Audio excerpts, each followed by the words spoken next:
bienvenue dans ce tutoriel sur la posture du corbeau, Bakasana, qui est une des premières postures d'équilibre sur les mains en inversion que l'on pratique dans le yoga. C'est une posture qui est très agréable pour ressentir l'alignement et pour comprendre ces notions d'alignement structurel qui nous permettent de progresser techniquement. Donc, contrairement à ce que l'on peut croire, c'est une posture qui demande assez peu de force dans les bras et dans les épaules. Elle demande par contre du gainage, de l'engagement, du centrage, et puis surtout beaucoup d'intelligence et de finesse. C'est une posture d'équilibre sur les mains, donc on a un risque évidemment de chute dans cette posture, donc je vous invite à être tout particulièrement attentif et prudent pour éviter les chutes vers l'avant. Je vous expliquerai comment faire. Autre dimension importante en termes de précaution pour cette posture, c'est une posture qui va beaucoup solliciter les poignets. Donc c'est une posture où on va être en appui sur les mains et sur lequel on va créer un mouvement au niveau de l'articulation du poignet. Donc, on sera pression plus mouvement. Si vous avez les poignets sensibles, ça peut être assez désagréable. Donc soyez bienveillants avec vos poignets, on en a vraiment beaucoup besoin dans nos vies. Je vais vous montrer comment faire cette posture étape par étape. Donc si vous débutez dans cette posture, cette vidéo est idéale. Et si vous voulez progresser, peut-être avoir des petits conseils supplémentaires, ça peut être intéressant. Et puis en fin de cette vidéo, je vous montrerai également quelques variations possibles, un petit peu plus hautes dans la posture de la grue ou avec des versions en torsion. Alors ce tutoriel est exclusivement réservé à cette posture. Avant de pratiquer cette posture, ça peut être intéressant pour vous, chez vous, de faire une petite pratique de yoga, bien échauffer les poignets, travailler un petit peu l'engagement, les abdos, le centrage. Donc n'hésitez pas à faire une pratique d'échauffement avant de rejoindre cette vidéo. Alors, je vais vous expliquer déjà le principe de cette posture de Bakasana. Alors, pour débuter, mon invitation, c'est de commencer avec peut-être une brique ou un coussin qui permet de vous rehausser. Alors, si vous avez une brique, c'est l'idéal parce que l'appui est stable et ferme. Si vous avez un coussin sous les pieds à la place de la brique, vous pouvez avoir une sensation plutôt d'instabilité. Alors, on va commencer. Donc, pour le moment, vous pouvez regarder et puis vous pourrez pratiquer après une fois que vous aurez tout le déroulé. L'objectif de la brique, c'est de rehausser un petit peu notre base pour aller se placer sur les bras de façon plus aisée. Donc les pieds sont serrés l'un contre l'autre et les genoux sont ouverts sur les côtés. On va placer nos mains vers l'avant, donc les bras sont en diagonale. Pourquoi ? Parce que dans le mouvement, vous verrez après, je vais partir vers l'avant. Donc l'objectif, c'est qu'à la fin de mon mouvement, mes bras et surtout mes avant-bras soient verticaux. Donc si je place mes mains trop près de mon bassin, quand je vais avancer, je vais tout de suite être embuté sur mes poignets, ce qui est assez désagréable, voire douloureux. Donc les bras en diagonale vers l'avant. Super important, vos mains vont remplacer vos pieds dans cette posture. Donc utilisez toute la surface de votre main, donc les doigts bien ouverts. L'écartement des mains doit être un tout petit peu plus que celle des épaules là, pour être bien stable dans cette posture. Et il y a un bon repère, c'est que vos majeurs, s'ils sont tendus naturellement, doivent être parallèles l'un à l'autre. Donc évitez d'avoir les mains dans les diagonales d'un côté ou de l'autre. Les majeurs parallèles pour que la petite ligne du poignet, là, donc quand on plie le poignet, on voit une petite ride, un pli de cette articulation, il doit être parallèle à l'avant du tapis. Ok, ça c'est notre base. Donc les mains bien plaquées au sol, pas de petits trous sous la base de l'index, c'est important. Et les doigts qui agrippent le tapis, vous devez voir les ongles blanchir tellement que vous pressez vos doigts dans le sol. Ensuite, il y a un mouvement un petit peu compliqué à les trouver, enfin un petit peu compliqué, pas très compliqué, mais qui demande la bonne position. Une fois qu'on l'a trouvé, la posture reste très accessible ou devient très accessible. Alors ce mouvement, c'est de faire monter les genoux très très haut pour pouvoir glisser les coudes sous les genoux.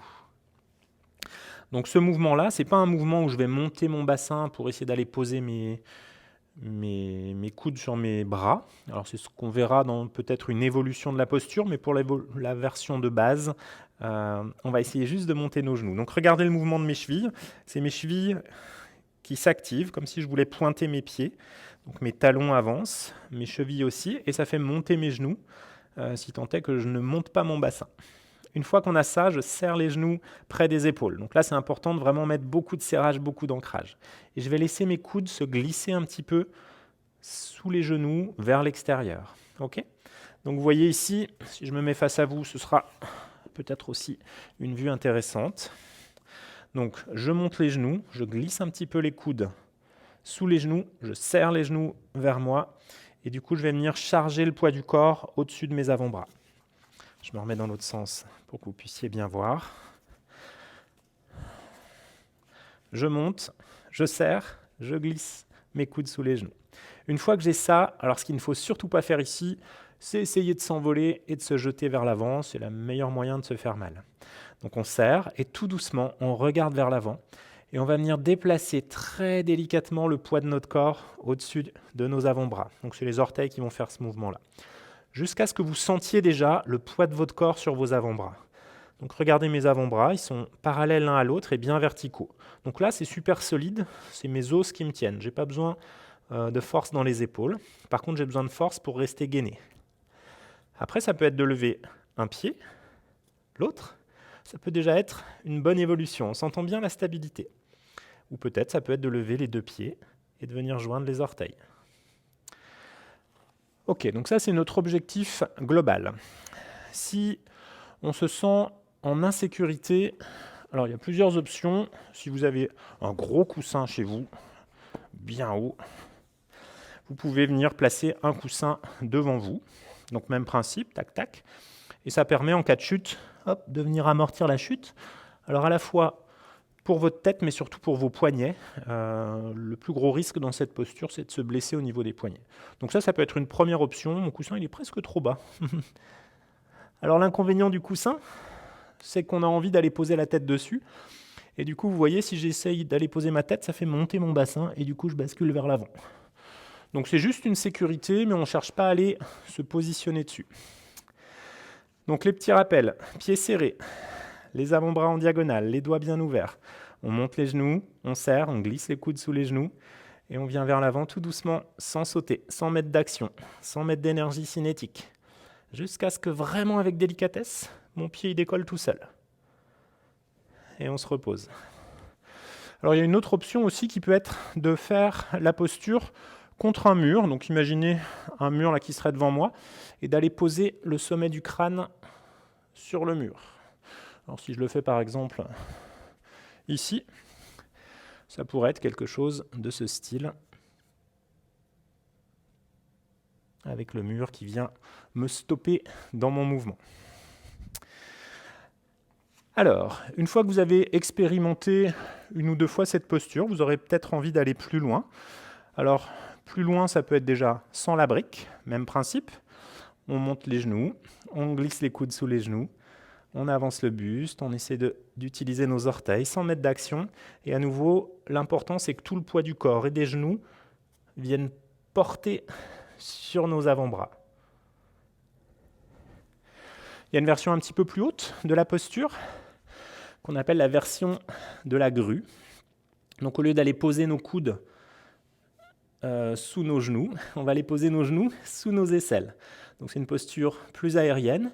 On va essayer de garder nos bras presque tendus. Et on peut également faire des variations en torsion. Donc si vous préparez votre pratique, vous pouvez utiliser des mouvements de torsion.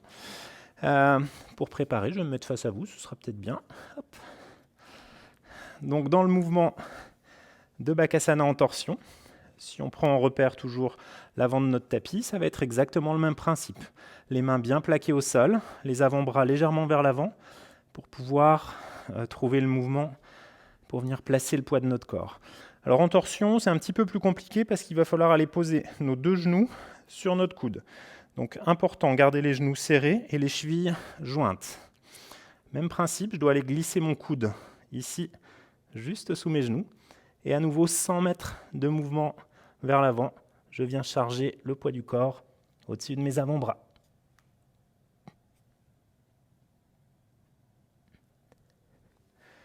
Et je repose en douceur. Donc voilà pour ces quelques conseils sur la posture du corbeau, Bakasana. Donc si on résume, importance, attention au poignet. Intelligence de l'alignement, donc je vais utiliser ma structure, mon avant-bras pour porter le poids du corps. Donc votre genou doit être vraiment bien posé sur le haut du coude pour que le poids du corps se transmette dans votre avant-bras. Et on ne met jamais de mouvement, donc ça dans la plupart des inversions en yoga, plus on met du mouvement pour monter dans l'équilibre, plus il va falloir stopper ce mouvement à un moment ou à un autre. Donc quand on maîtrise bien, on arrive à le stopper. Si on maîtrise mal, on va chuter vers l'avant. Donc jamais de mouvement, on monte avec le plus de subtilité possible, quitte à être plutôt vers l'arrière que vers l'avant.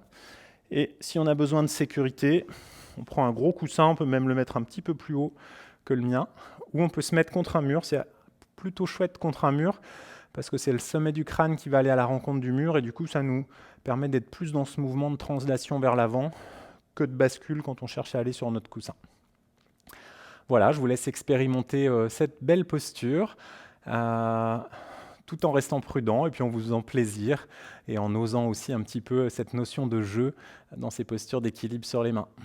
Merci à vous, n'hésitez pas à me poser des questions par mail ou en commentaire, j'y répondrai avec plaisir. À bientôt, namasté.